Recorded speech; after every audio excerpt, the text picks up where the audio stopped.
अब हम पढ़ेंगे विशिष्ट कोणों का जो त्रिकोणमितीय अनुपात वो पढ़ेंगे। त्रिकोणमितीय रेशियो ऑफ स्पेशल एंगल के बारे में डिस्कस करेंगे। पूरी टेबल है, टेबल को ध्यान से देखना, आपको पूरी समझ में आ जाएगा। मैं आपको एक ही लाइन बताऊंगा, उसके थ्रू आप पूरा जो cos theta, tan theta, cosec theta हर मान आपको ज्ञात करना सीख लोगे।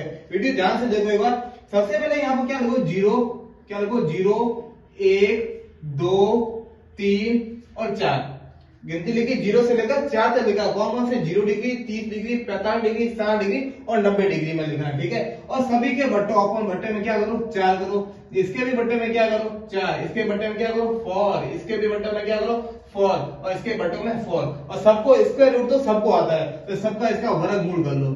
सबका क्या करो, वर्गमूल करना। सबका इसका वर्गमूल करना सीखो, इसका भी वर्गमूल करना सीखो, इसका भी वर्गमूल। और सबको वर्गमूल तो आता है। क्या वर्गमूल होता है, 1 का स्क्वायर 1 होता है, 2 का स्क्वायर कितना होता है, 4 होता है, 3 का 9 होता है, 4 का 16 होता है, 5 का 25, 6 का 24। इसी तरह आपको कम से कम 20 या 25 तक आपको कम से याद करना है। अब इसका वर्गमूल, जो संख्या कट रही है पहले उसको काटो।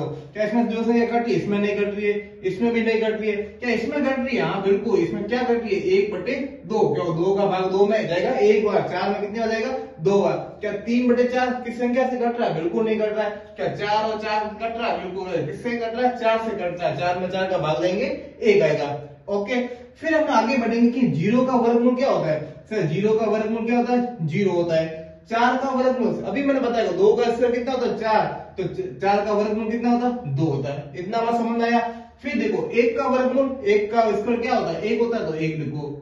1 का स्क्वायर 1। 4 का वर्गमूल कितना होता है, 2। तो यहाँ क्या लिखो, 2 लिखो। इतना बात समझ आ गया। 1 का स्क्वायर क्या होता है, वर्गमूल 1 होता है। क्या 2 का होता है, 4 का होता है। 4 का 2 का स्क्वायर कितना होता है, 4। 4 का वर्गमूल कितना होता है, 2। सब 2 का वर्गमूल क्या होता है, 2 का कुछ वर्गमूल नहीं होता है, तो 2 की जगह क्या लिखोगे, √2। इतना बात आपको कंसेप्ट क्लियर होगा। 3, अगर यहाँ पर 9 लिखा होता तो आप 3 लिखते, लेकिन यहाँ पर ऑलरेडी 3 है, तो 3 का कुछ वर्गमूल नहीं होता है, तो 3 की जगह ऑलरेडी क्या लिखे, √3। और 4 का क्या होता है, 4 का 2 का स्क्वायर क्या होता है, 4। तो 4 का वर्गमूल क्या होता है, 2। 4 √3/2 आएगा। और 1 का वर्गमूल क्या होता है, 1। समझ आया। अगर यदि अंश में आपके पास 0 है, हर में कोई भी संख्या है, तो आप क्या लगोगे, 0। क्यों, तो आप क्या लगोगे, 0। यदि आपके हर में 0 आ गया, किसी भी संख्या के यदि हर में 0 आया, वो संख्या हमेशा अपरिभाषित होती है, उसे कभी भी डिफाइन नहीं किया जाता मैथमेटिक्स में। बात ध्यान से देखना। यदि अंश में 0 तो इसे डिफाइन किया जाता है, मतलब अंश में 0 है, हर में कुछ भी संख्या, यहाँ पर 2 है, अगर मैं 2 करोड़ भी लिख दूं तो हमारा आंसर क्या आएगा, 0 आएगा। समझ में आया। ये क्या आएगा, 1/2। 1/2 था, 1/2। यहाँ क्या आया था, 1/√2 आया था, तो 1/√2। 1/√2 आया था। यहाँ पर क्या है, √3/2 है, तो क्या लिखोगे, √3/2। √3/2। और यहाँ पर क्या आया था, 1।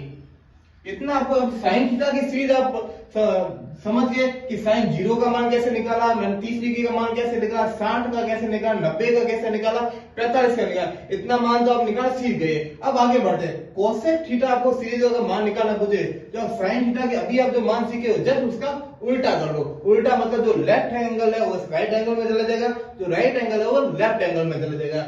जैसे अगर मेरे पास यहाँ 1 है, तो मैं पकड़ कर 1 यहाँ लेके आऊंगा। अगर √3/2 है, तो √3/2 में क्या लिखूंगा, यहाँ लेके आ जाऊंगा। फिर 1/2 है, अगर 1/2 मतलब यहाँ भी 1/2 √2 आएगा, और 1/2 तो पकड़कर यहाँ लेके आ जाओ। और 0 है, तो 0 को पकड़कर यहाँ लेके आओ। मतलब आपको cos थीटा की सीरीज आपको निकालनी, तो साइन थीटा को लेफ्ट एंगल को राइट एंगल करो, राइट एंगल को लेफ्ट एंगल करो, बस इतना करना। इतना, ये 2 बात आपको समझ आ गया। फिर बस आपको ये टेबल में मेनली आपको 2 बातों का आपको ध्यान रखना। अब आपको जो मैं पिछले वीडियो में बताया था कि tan थीटा बराबर क्या होता है, sin थीटा बटे cos थीटा, cosec थीटा क्या होता है, sin थीटा का उल्टा।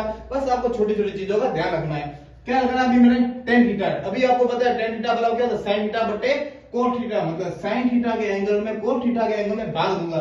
जैसे 0 में 1 का भाग दिया, तो मैंने अभी आपको बताया, यदि हर में कुछ भी हो, अंश में 0, तो आंसर क्या आएगा, 0 आएगा। इतना बात समझ है। ये क्या, अंश में 1/√2 और हर 1/√2 है, उसमें √3 2/3 का भाग दिया, तो 1/2।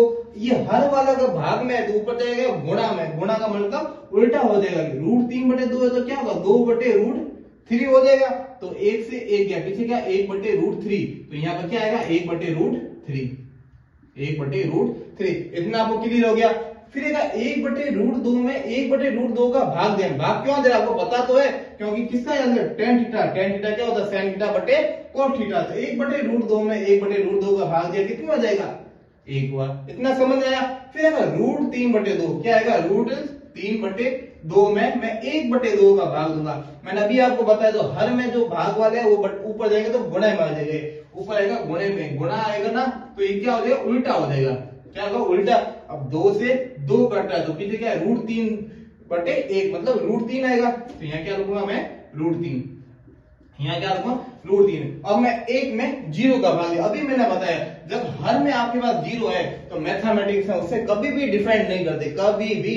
तो इसे हर में तो क्या लिखूंगा, अपरिभाषित, या लिखोगे अनंत। क्या लिखोगे, अपरिभाषित, कभी भी इसे डिफाइन नहीं कर सकते, अनडिफाइंड, अनडिफाइंड। इतना बात समझ में आ गया। कभी कैसे आपको साइन थीटा का मान निकालना, कैसे कोस थीटा का मान निकालना, टेन थीटा, इतनी तरह पहुंच गए। अगर आगे पूछे कोसेक थीटा, अभी आपको बता दें कोसेक थीटा किसका उल्टा है, साइन थीटा, और साइन थीटा किसका उल्टा होता है, कोसेक थीटा। कुछ नहीं करना, जब कोसेक थीटा पकड़ कर साइन थीटा को उल्टा करो। जब जीरो का उल्टा करूंगा, जीरो का उल्टा मतलब हर में भी आपका जीरो आएगा, हर में जीरो आएगा। अभी मैंने हर में जीरो तो हमेशा क्या होता है, अपरिभाषित। ये क्या हो जाएगा, अपरिभाषित। इतना बात आपको समझ में तो आ रहा है, ओके। फिर क्या होगा, कोसेक थीटा मतलब एक बटे दो है, पकड़ कर उल्टा गया, एक बटे दो का उल्टा क्या होगा, दो हो जाएगा। एक बटे रूट दो पकड़ कर उल्टा करो तो एक बटे रूट दो का क्या होगा, रूट दो हो जाएगा।